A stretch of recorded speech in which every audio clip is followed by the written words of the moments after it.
That said, our primary purpose is to entertain, and where we can entertain responsibly, obviously we try to do that. We try to have a positive impact on the world, but the first thing we need to do is entertain. There was an in-depth piece, like a behind-the-scenes piece, talking about how they've been in a full meltdown about this girl for a couple of years now. Yeah, I have a clip of it. Oh, okay, great. Her being a retard. Okay. It's no longer 1937, and we absolutely wrote a Snow White. That laugh. That is not going to be saved by You the wrote prince. it? She's not going to be saved by the prince, and she's not going to be dreaming about true love. She's dreaming about becoming the leader she knows she can be. It just takes a beloved movie and makes it much more boring and much less realistic. The movie is really, really bad. Our rights are on the line, folks. The Our right to buy reproductive Cosby rights. sweaters? Come on. That's the face Go of a vote blue. serial killer. And if you disagree with this sentiment, just hit the unfollow button. The original cartoon came out in 1937, and very evidently so. There's a big focus on her love story with a guy who literally stalks her. Say it louder so your other eye can hear you. So we didn't do that this time. But the primary suffering is being sent in by my company to watch a children's movie as a single man, like 2 p.m. on a Thursday. That was the first part that was a little bit weird, but I was basically the only person in the theater.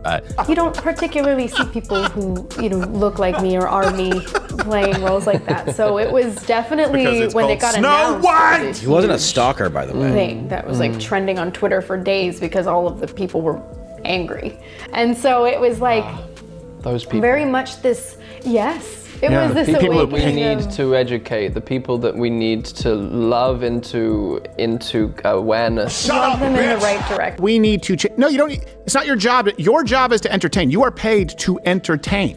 Very few people wanted to see this. Even the little kids who like Disney movies, even they don't seem to be turning up in droves for the movie because the movie is really, really bad. And so I've got some bona fides here on being fair. The movie was absolutely terrible. In every way that the movie differed from the beloved 1937 original, it was worse. It basically, this movie was like you took the original Snow White and just put everything through this filter of liberalism. It wasn't through a filter of Japanese anime, it was through a filter of liberalism. So from the casting to the class politics, the sexual politics, the regime politics, everything about it was liberal.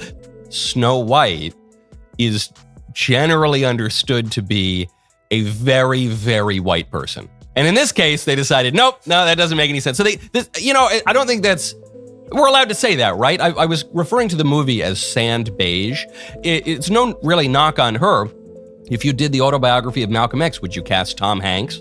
If you remade Moana, would you cast a little Irish guy? No, you wouldn't. So that was off the top. It is not racist to suggest that a character who is described in the original as skin white as snow, that is literally how the character is described in the original, that's a character description in the same way that, as you mentioned in Moana, this bizarre fixation with race shifting everything, but only in one direction by Disney, obviously is quite strange. What happens when Disney's magic fails to charm its audience?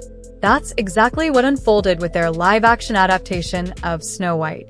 What was supposed to be a triumphant return to one of Disney's most iconic stories, combining nostalgia, modern storytelling, and star power, turned into a disaster so shocking that even AMC theaters, a cornerstone of the theatrical experience, pulled the film from its screens.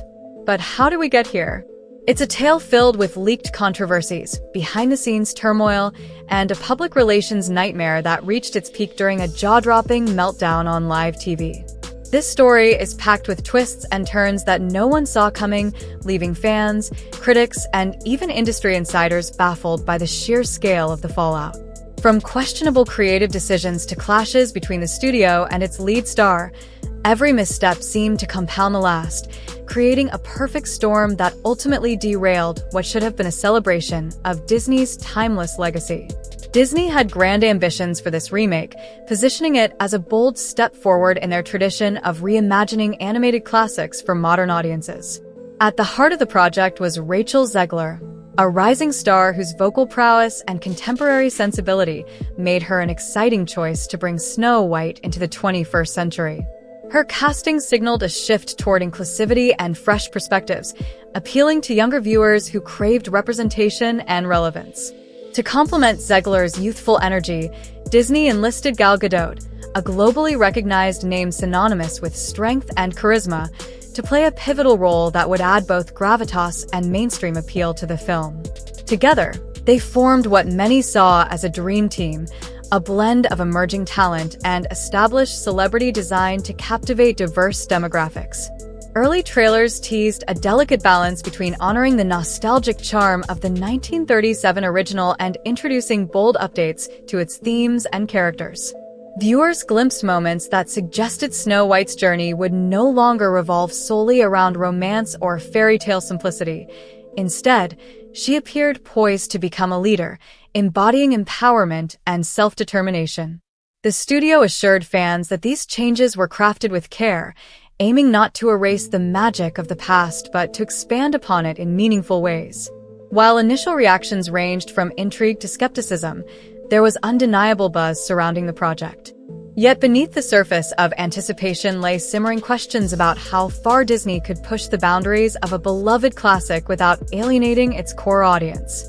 Fans eagerly awaited more details, unaware that behind the scenes, tensions were brewing that would soon spiral out of control, setting the stage for one of the most dramatic meltdowns in recent Hollywood history. As details about the adaptation began leaking online, fans grew increasingly skeptical. Major story elements that had once defined the original narrative were either heavily altered or removed entirely. The central focus on Snow White's love story, a cornerstone of the 1937 classic, was completely reimagined. Instead of dreaming of true love and a happily ever after, this new version portrayed her as an ambitious leader striving for greatness. While some viewers initially praised these changes as bold and inclusive, applauding Disney's attempt to modernize the character for a contemporary audience, many others felt the studio had gone too far. Critics argued that by stripping away the emotional core of the original tale, Disney had sacrificed what made the story so timeless and beloved in the first place. Online forums quickly became battlegrounds, with heated debates erupting over whether the updates represented progress or a betrayal of the source material. Fans accused Disney of disrespecting not just the classic but also the nostalgia tied to it, claiming the studio was more interested in pushing a specific agenda than honoring the magic of the original. This early backlash created a palpable rift between Disney and its loyal fanbase, setting the stage for escalating tensions as more information came to light. The skepticism wasn't limited to casual viewers. Even longtime Disney enthusiasts expressed concerns, warning that such drastic changes could alienate audiences who cherish the traditional elements of the fairy tale. By the time promotional materials started rolling out, the divide had widened significantly, leaving many wondering if Disney had underestimated how protective fans would be of one of their most iconic stories. Rachel Zegler's public statements only added fuel to the fire, further inflaming an already volatile situation. In interviews and across her social media platforms, she occasionally came across as dismissive of the original story's core themes that fans had cherished for decades. Whether intentional or not, her remarks carried an undertone that suggested the 1937 version was outdated, a relic of a bygone era unworthy of modern reverence. For many fans who viewed the original Snow White as a timeless masterpiece, this attitude felt like a direct affront to their nostalgia and emotional connection to the tale. Social media quickly became a battleground, with countless comments flooding in to criticize Zegler, labeling her as the face of everything wrong with Disney's adaptation. Her words were dissected, shared, and mocked, amplifying the backlash to levels that even seasoned industry observers found surprising. Meanwhile, behind the scenes, Disney scrambled to manage the growing fallout. The studio organized a series of high-profile talk show appearances, hoping to restore some semblance of control over the film's narrative before its opening weekend. Executives believed these carefully orchestrated segments could help shift the conversation back to the movie's artistic merits rather than the controversy surrounding its star. However, Rachel Zegler's fiercely independent streak proved difficult to rein in. She openly posted her own viewpoints on social media, proudly asserting that she would not compromise her values or opinions to fit Disney's preferred corporate messaging. This clash between an outspoken actor and one of the world's largest entertainment conglomerates created palpable tension both on-screen and off. As pressure mounted, insiders began whispering about heated exchanges during rehearsals and promotional shoots, hinting at deeper discord within the production team. The brewing conflict was no longer just a PR headache. It was evolving into something far more combustible, setting the stage for what would soon become a full-blown crisis. By the time the promotional tour reached its final stretch, it was clear that neither side was willing to budge. Zegler continued to push back against Disney's attempts to script her every word, while the studio grew increasingly desperate to salvage the film's reputation. Fans watched closely, sensing the disconnect between the two parties, and many interpreted it as further evidence that the project lacked authenticity.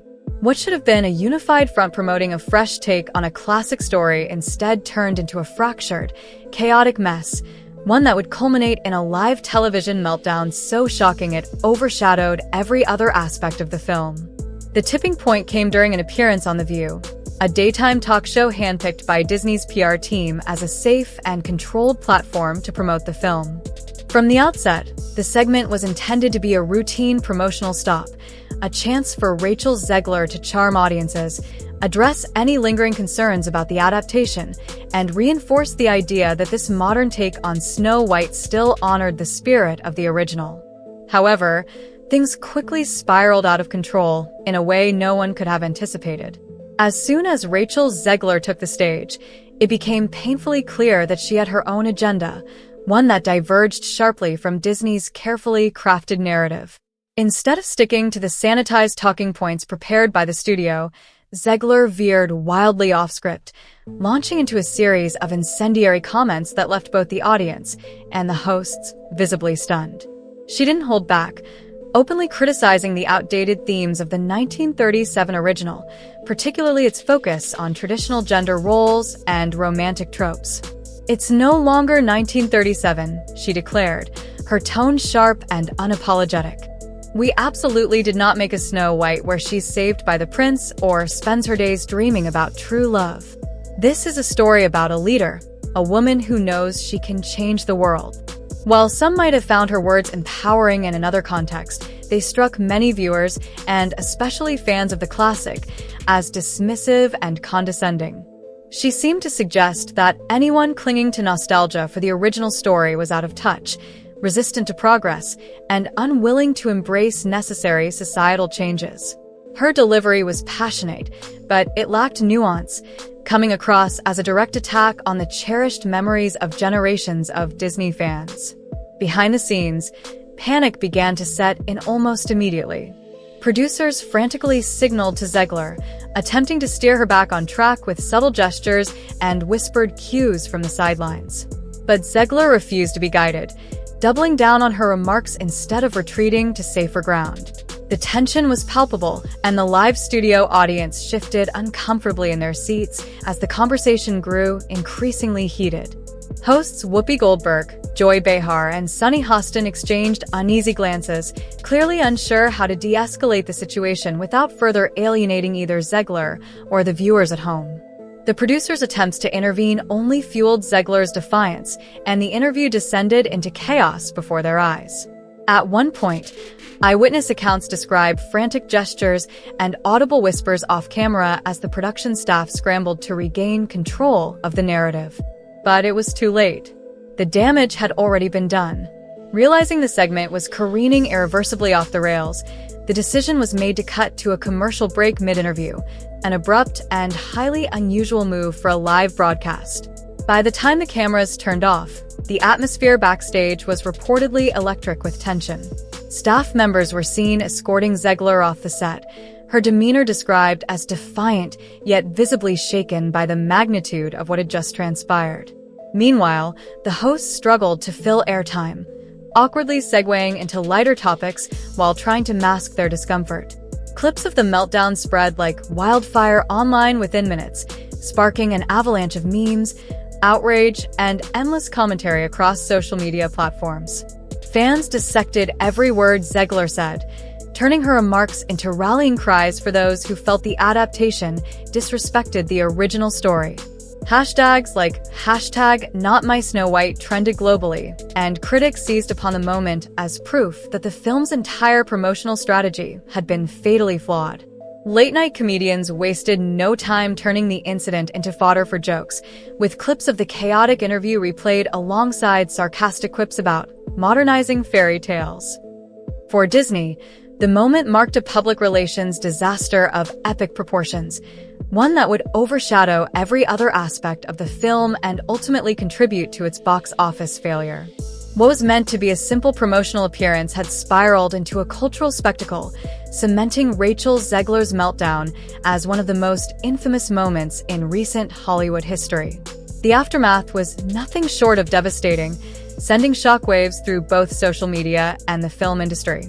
Platforms like Twitter and Instagram were flooded with hashtags such as #NotMySnowWhite, as fans vented their frustration over what they perceived as a betrayal of Disney's classic tale. Many viewers felt that the adaptation had strayed too far from the beloved original, and Rachel Zegler's remarks only added fuel to the fire. Her comments, which some interpreted as dismissive of the cherished elements of the 1937 film, became a rallying cry for those who believed the remake disrespected the source material. The backlash grew so intense that it completely overshadowed every other aspect of the movie, including Gal Gadot's high-profile role.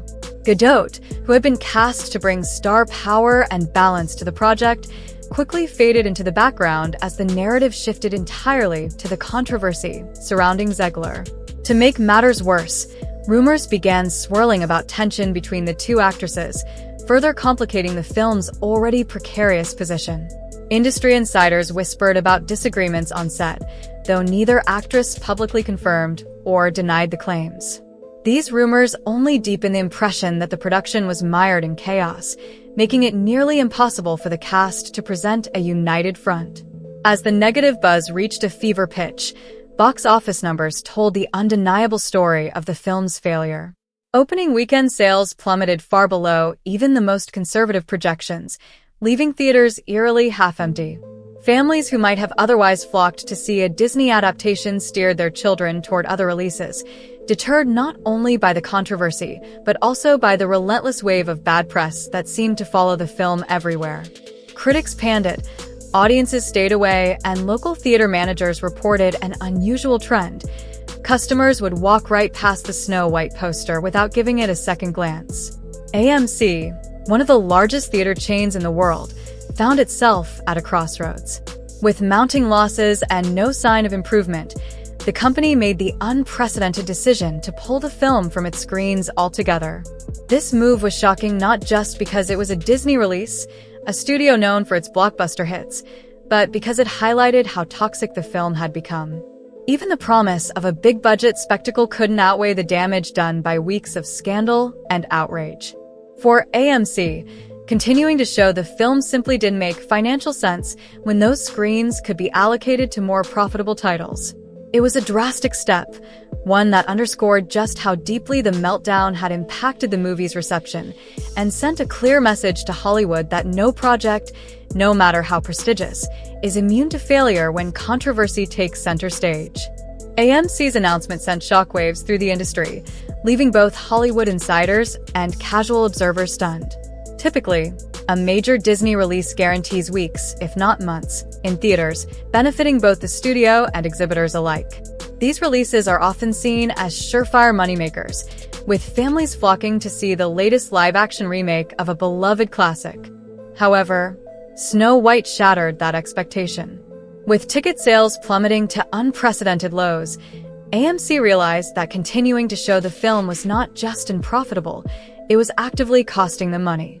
Every empty seat in the theater represented a missed opportunity to screen more profitable titles, further compounding the financial hit. Local theater managers, who had initially been optimistic about the film's potential, began reporting alarming trends. Customers would walk past the Snow White poster without a second glance, some even openly discussing how the film looked unappealing after the relentless wave of negative press. Others mentioned the controversy surrounding Rachel Zegler's meltdown on The View, which had become a cultural talking point, overshadowing any curiosity about the movie itself. The film's toxic reputation had seeped into public consciousness, making it nearly impossible for AMC, or any theater chain, to salvage its theatrical run. This decision by AMC marked a watershed moment in the relationship between studios and exhibitors. It was the first time a Disney title had been pulled from theaters due to poor performance, signaling a potential shift in the symbiotic dynamic that had long defined the industry. For decades, Disney's releases were considered safe bets, their brand synonymous with box office success. But now, industry veterans found themselves questioning whether this incident could set a precedent. Would other studios face similar pushback if their films underperformed or sparked controversy? Could exhibitors like AMC begin exercising more control over which films they chose to screen, even at the risk of alienating powerful studios? The implications of this move rippled far beyond Snow White. It wasn't just about one failed adaptation, it was about what this failure represented: the fragility of even the most established brands when faced with overwhelming public backlash. As AMC officially announced the removal of the film from its screens, the message was clear. No matter how storied or iconic the source material, no project is immune to failure when controversy overshadows creativity. Industry watchers couldn't help but wonder, was this an isolated incident, or the beginning of a new era where audience sentiment held even more sway than corporate power? So what went wrong? Poor crisis management, lack of synergy, and alienation of core audiences all played a significant role in the film's downfall. The meltdown on The View exposed vulnerabilities in Disney's tightly orchestrated publicity tours, revealing just how fragile these campaigns can be when faced with unscripted moments. Critics argued that the studio underestimated the protective nature of its fanbase, assuming that updates to a classic wouldn't ruffle feathers. Instead, the backlash proved that audiences crave respect for beloved properties, especially when those properties are tied to childhood memories and cultural touchstones. For Rachel Zegler, the incident raised serious questions about her future roles and whether studios might view her outspokenness as a liability rather than an asset. Would casting directors hesitate to attach her name to high-profile projects, fearing similar controversies? Meanwhile, Disney faced intense scrutiny over its approach to remaking classics. Was it possible to modernize timeless tales without losing their soul? The debacle highlighted the delicate balance between innovation and reverence, leaving many to wonder if stricter guidelines would stifle creativity or if authenticity could win back trust. Some industry insiders speculated that Disney might adopt more rigid control over its stars' public appearances, perhaps requiring them to adhere to pre-approved talking points during interviews. However, others warned that such measures could backfire, making actors appear robotic and inauthentic, a different kind of disaster altogether. The challenge now lies in finding a middle ground where creative freedom coexists with brand integrity, ensuring that updates to a classic don't stray so far as to alienate a core audience. This incident underscored not only the risks of reimagining iconic stories, but also the importance of understanding what fans truly value, not just fresh perspectives, but respect for the emotional resonance of the originals. It's a lesson that will undoubtedly shape Hollywood's strategies moving forward. Can studios modernize timeless tales without losing their soul? The Snow White debacle serves as a cautionary tale, reminding us that updates must strike a delicate balance between innovation and reverence. Modernizing a classic isn't just about swapping out outdated elements for contemporary ones. It's about respecting the emotional core that made the original story resonate with audiences in the first place. For decades, Disney has been a master of this balance, but the Snow White adaptation shows how even the most experienced studios can stumble when they push too far or misjudge the audience's attachment to the source material. As the dust settles, one thing is abundantly clear. The meltdown wasn't just an awkward blip on daytime TV. It was a cultural moment that exposed deep fractures in how Hollywood approaches remakes. It wasn't simply Rachel Zegler's comments or the film's reimagined plot that caused the backlash. It was the cumulative effect of a project that seemed to alienate its core audience at every turn. From leaked details about major changes to the story, to the perceived disconnect between the star and the studio's messaging, the project unraveled in plain sight. Each decision, whether creative or promotional, added another layer to the growing sense of disarray. This incident reshaped how studios think about their stars, messaging, and beloved properties. It underscored the importance of synergy, not just between the cast and crew, but also between the studio and its audience. Fans don't just want a fresh coat of paint on their favorite stories, they want adaptations that honor what made those stories special in the first place. And yet, there's also a demand for progress, for inclusivity, and for stories that reflect the world we live in today. Striking that balance is no easy feat, and Snow White proves just how high the stakes are when a studio gets it wrong. What do you think? Should Disney double down on modernizing classics, taking bold risks to appeal to new generations, or should they stick closer to the originals, preserving the magic that made these stories iconic? Is it possible to innovate while staying true to the essence of the tale, or are some stories simply too sacred to tamper with? Let me know your thoughts in the comments below.